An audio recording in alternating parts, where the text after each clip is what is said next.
各位朋友，大家好。今日同大家分享下一啲有關禮貌嘅事。咁我分享之前就同大家講下嗱，天氣好熱。咁據聞就話睇到啲天氣啊，即係幾個國家嘅天氣咧，就預測咧就話香港喺中秋節前後啦可能有個風好接近香港嘅。咁天有不測之風雲啊，千變萬化，到時吹唔吹到香港呢？咁要到時先算啦。我不過提醒下大家，留意下你哋安排活動，好唔好啊？咁就關於個禮貌問題，其實而家生意難做特別啲實體店做門市嗰啲，你禮貌唔好，你品質唔好，你真係唔使做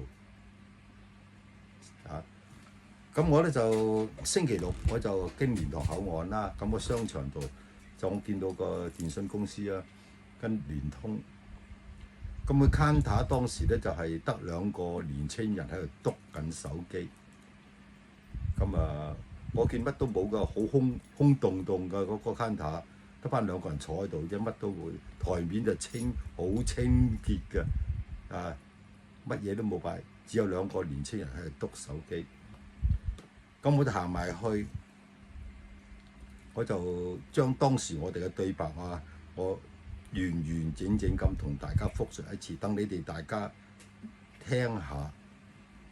講埋到去我就話唔好意思，請問聲呢度可唔可以交電話費啊？咁其中一個年青人咧就一路篤手機，一路就問我幾號 number 啊？咁我就同佢講啦，13年幾號，我話聲俾佢聽。咁佢一路冇應我，亦冇望我，淨係一路篤手機，一路咁篤完之後，咁當時我隻手揸住100蚊嘅，咁我擺喺台面度，咁佢就一手攞咗我100蚊就抌落櫃桶，咁繼續篤手機。咁篤完之後啦，佢話得㗎啦，咁樣交咗啦。咁我就話：我知唔知我欠幾多？有冇欠月費？或者而家交幾多個月啊？得㗎啦，總之你用到12月中啦。咁你有冇單啊？冇單㗎。全程對白係咁樣啫，我冇加多冇減少啊！佢望都冇望我，一味篤緊手機嘅啫，就係咁樣。電話幾多號啊？講咗俾佢聽，攞咗我100蚊抌落櫃桶，咁一路篤手機，望都未望過我一眼。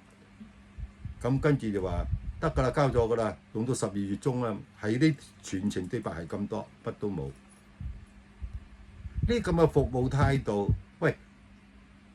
我幾錢月費，欠幾多，而家交幾多，你都要話俾我聽啊，係咪啊？咁嘅服務態度，當時我真係好滾。但我啱先出邊海邊我太太度就睇緊嘢，我驚住咧又揾佢唔到，佢又唔識路。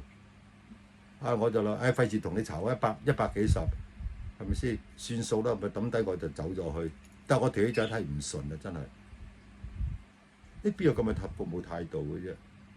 係咪啊？你同我解釋，你幾多月費？你欠咗幾多個月？而家交咗幾多個月？係咪啊？咁100蚊抌落櫃桶，交咗啦，用到12月中啦，你就係咁簡單嘅啫。我希望聯通check 星期六晏晝咁嘅服務態度係唔係可以做得到嘅？可唔可以接受嘅？客人可唔可以接受？你公司可唔可以接受？咁今次呢段咧就講到呢度先。咁我就同大家分享另外一樣嘢，就係點解咧？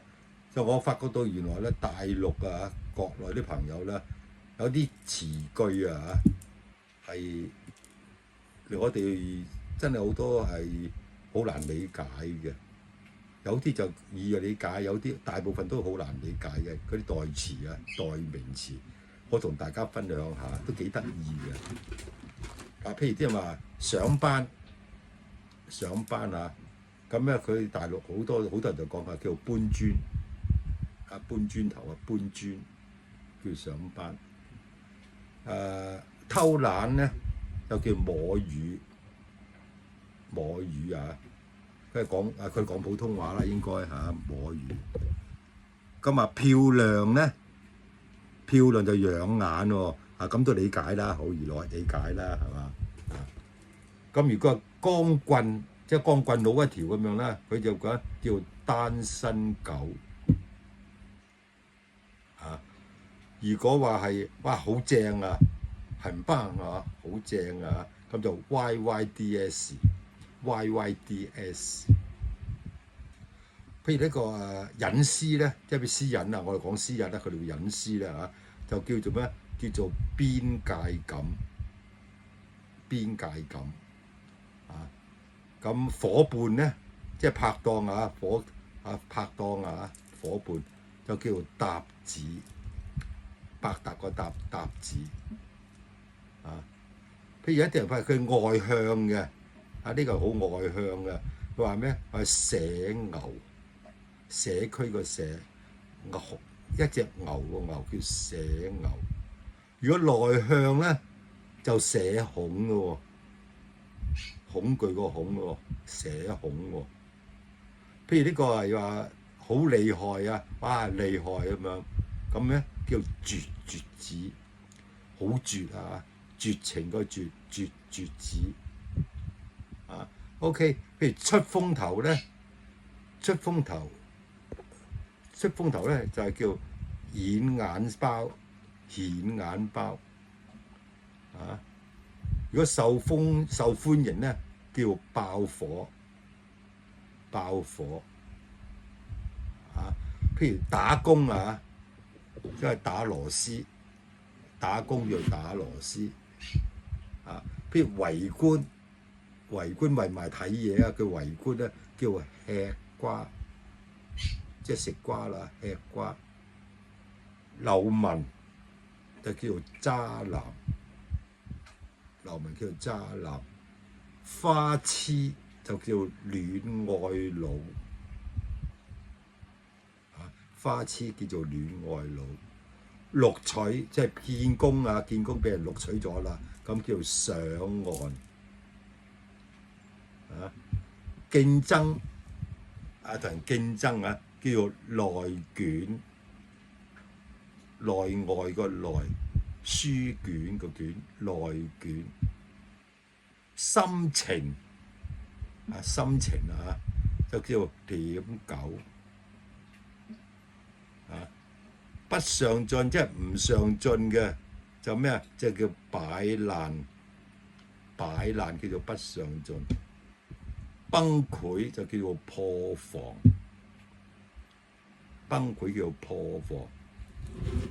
好多嘢講出我真係好唔理解嘅，係咪啊？譬如呢個外向叫社牛喎，內向叫社恐喎，唔上進叫擺爛喎，係咪啊？崩潰叫破防，都有啲拉楞啊！即係佢個冇咗防禦啊嘛，崩潰咗個破防都有啲拉楞。圍觀叫吃瓜，好多都係好唔理解嘅，即係我哋理解唔到。有時你哋大家如果聽到啲國內一啲朋友講呢啲咁嘅代語詞咧，你哋都知道佢哋講乜嘢嗱。幾得意嘅呢啲就係咁咧，今日同大家分享到呢啲嘢先，好嘛？咁下次再同大家睇有啲咩趣味嘅嘢同大家分享下。OK， 天氣炎熱，大家飲多啲水多啲休息。OK， 好啦，拜拜，預祝大家中秋節快樂。